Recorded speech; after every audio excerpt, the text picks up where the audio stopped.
Comment squat en low bar? C'est une question que tout le monde s'est déjà posée, en particulier au moment de commencer en force. Impossible de mettre ta barre plus bas sur ton dos, mal aux poignets, aux coudes, aux épaules, bref, une horreur. T'inquiète pas, je sais ce que c'est étant donné que la première fois que j'ai fait du low bar, j'ai carrément dit textuellement à mes potes, plus jamais de ma vie je fais du low bar, c'est impossible. Avance rapide jusqu'à aujourd'hui où je squatte 200 kg sans aucune douleur et je vais t'expliquer comment. La première chose essentielle à comprendre si tu veux faire du low bar, c'est que la barre elle repose sur ton arrière d'épaule. Alors oui, tu as déjà entendu des gens te dire ça, mais je vais t'expliquer un petit peu plus subtilement. Faut pas que tu essaies de mettre tes trapèzes dans la barre, faut vraiment en fait que tu essaies de contracter ton arrière d'épaule. Donc de cette façon-là, tu vas vraiment le tirer ici et tu vas en faire un petit peu comme si tu faisais du tirage comme ça, mais en gardant ton coude un petit peu vers le bas. Donc là, tu vas vraiment aller tirer ton arrière d'épaule. Ça va te permettre plusieurs choses. Déjà, en fait, ça va te permettre d'être beaucoup plus stable et de vraiment pouvoir derrière tirer ta barre et l'ancrer dans ton dos correctement. Si au moment de te placer, la barre te fait mal, c'est probablement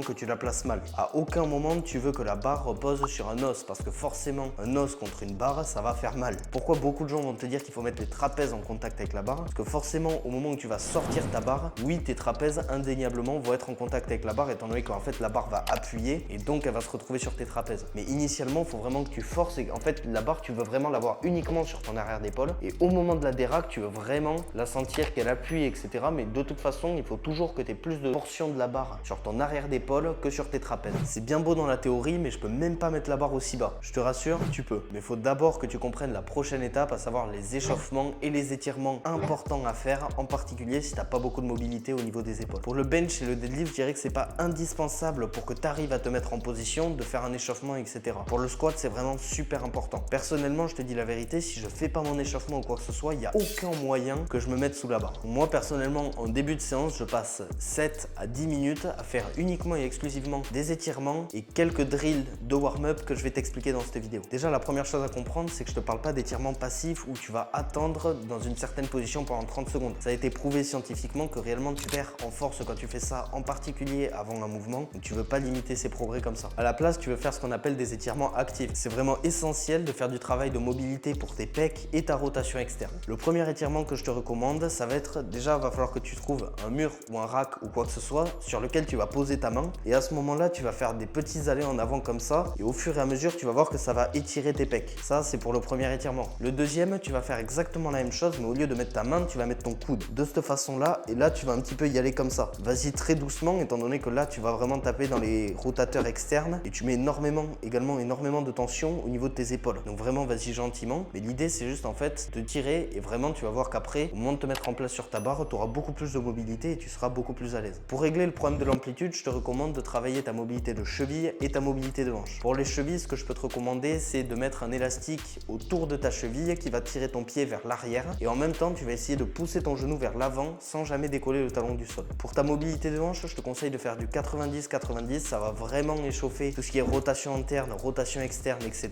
Et derrière, tu vas pouvoir enchaîner avec de la marche en canard sur le côté pour échauffer tes fessiers. Ensuite, pour les jumps à faire, évidemment, je peux pas te conseiller parce que forcément, un mec qui deadlift 2,80 ne va pas faire les mêmes warm-up qu'un mec qui fait 2,20 au deadlift. C'est évident. Derrière, ce que je peux quand même te donner comme conseil, c'est de faire systématiquement les mêmes jumps. Donc, si tu as l'habitude de faire 0, 70, 120, 160, toujours 0, 70, 120, 160. À toutes tes séances, faut pas que tu t'embêtes à essayer de faire des 140 ou des 130 ou quoi. Faut vraiment que tu aies systématiquement les mêmes barres de façon à pouvoir les comparer d'une semaine à l'autre. D'un point de vue ressenti, et le mieux, c'est encore que tu les filmes. Si tu les filmes, tu auras un feedback qui est visuel. Donc, si tu as un feedback visuel, tu vas voir le speed de la rep, donc la vitesse, et tu vas également voir ta technique de façon générale. Donc, imaginons d'une semaine à l'autre, tu vois que là, par exemple, sur la deuxième semaine, tu as tes hanches qui montent un peu plus au squat, etc. C'est peut-être pas un truc que tu as envie. Donc, il va falloir que tu corriges sur les séries d'après, etc., etc. J'ai gardé le plus important pour la fin, à savoir le mental, l'état d'esprit et la confiance sous les barres. Quand j'ai commencé la force, je comprenais pas quand les gens me disaient il faut que tu aies confiance pour passer une barre. J'étais comme bah non, en fait, si j'ai 50 kilos, je sais que je vais pas arriver à passer 60 kilos, tu vois. Mais en fait, j'ai l'impression que plus tu deviens fort, plus l'écart se creuse entre un bon jour et un mauvais jour. Quand tu commences, que tu sois en forme ou pas, quoi qu'il arrive, tu as une idée de ce que tu vas arriver à faire. Donc, c'est-à-dire, tu peux être déchiré, ne pas avoir dormi de la nuit, ne pas avoir mangé, etc.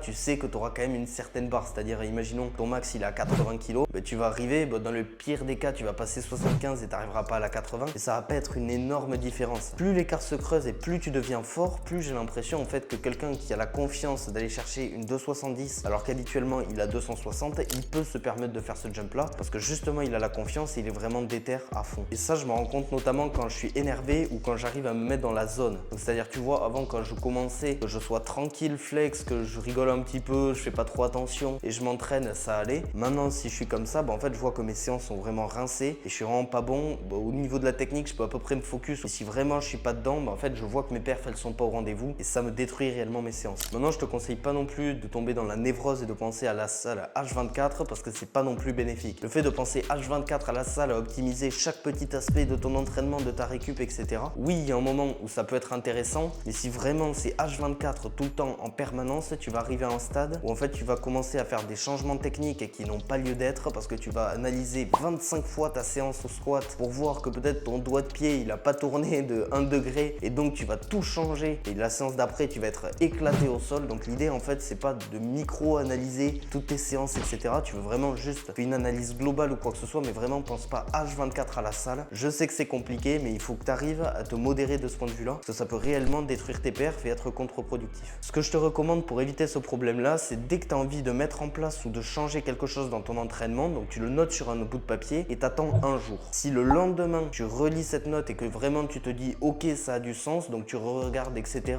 et tu reconfirmes ton truc et tu es en mode ok ça a du sens, à ce moment là tu peux l'intégrer mais pas avant. Ça te permettra de ne pas faire des décisions vraiment précipitées et qui sont pas réfléchies. Regarde cette vidéo où je te donne un programme gratuit pour prendre en force sur ton SBD.